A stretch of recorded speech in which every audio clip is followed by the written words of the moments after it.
More than 50 years ago, the Depression laid us low. It isn't very different today. But you don't see the bread lines making any headlines. They all want to look the other way. I'm a casualty, 11 million more like me. There doesn't seem to be a job around. Can't believe in this whole land, no one needs these working hands. Unemployment's up and I'm down. I'm interested in any job that's open. Today's unemployment robs workers and their families of a livelihood. It cripples our communities. Now, there's a lot of us not working now. It's a crisis that demands change. A crisis that demands new ideas and fair policies to put 11 million people back to work. There doesn't seem to be a job around. Can't believe in this whole land, no one needs these working hands. Unemployment's up and I'm down.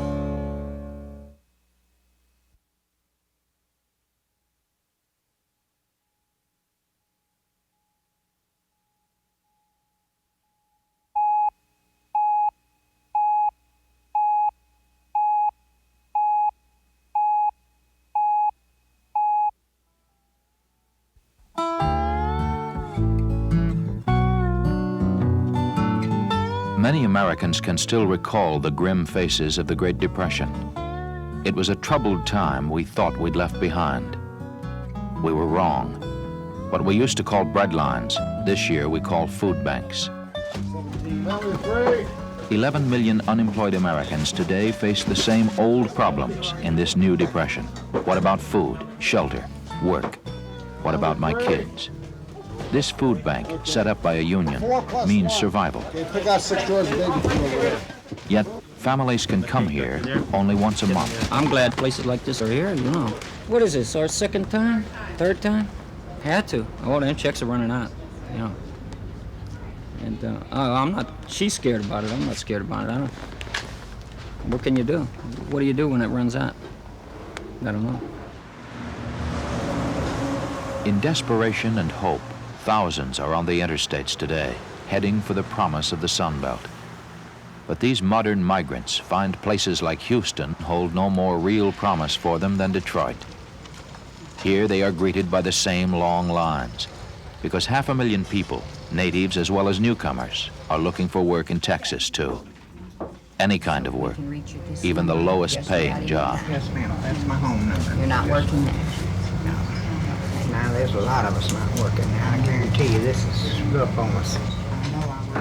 One of those out of work is Darrell Jones Jr., 20, newly married, and newly unemployed.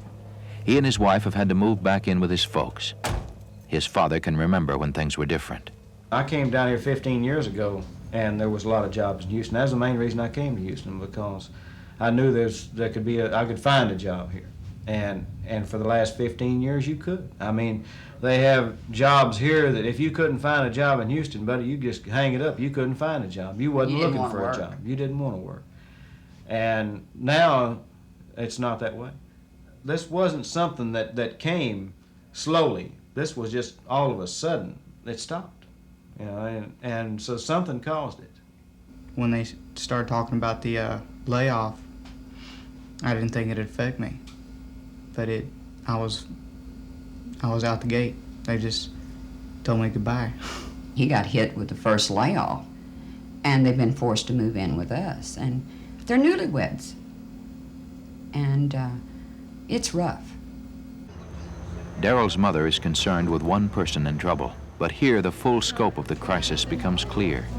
This is one of the first times that Houston has been into a situation where we are losing mid-level managers and engineers and draftsmen and people that have been working for 15 or 20 years.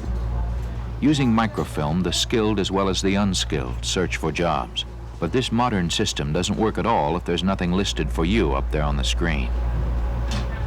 And as the months without a job go by, Darrell knows things could get even worse for the Jones family. And all of a sudden something like this happened, and you start wondering that maybe you can get laid off, you know, and you go to the seniority roster and you're number 141 or 142 or something like that on the seniority roster, and you say, well, you know, I could, but about the only way they could do it would be shut the plant down. And then you get to thinking, well, can they shut it down? Well, they can. They can shut it down, and that'll be it. And it's the closest I've ever been, you know, that I could get laid off. This is the America that workers like Darrell Jones and his son see today. And it's no accident. It's the result of choices not fair to everybody. Choices that have forced 11 million people out of work. 4. We can no longer afford the policies that put corporate tax giveaways ahead of everyday people. We need new ideas and fair policies to create jobs, to match the needs of the country with the strengths of these working people. Then we can look forward to the future instead of repeating the past. More than 50 years ago, the Depression laid us low. It isn't very different today. But you don't see the bread lines making any headlines. They all want to look the other way. I'm a casualty, 11 million more like me.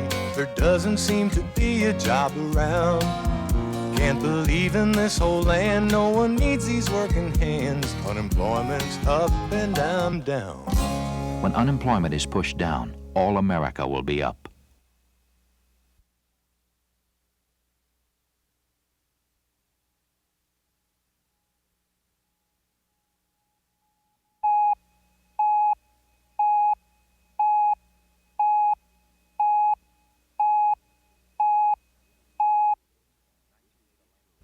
"1982.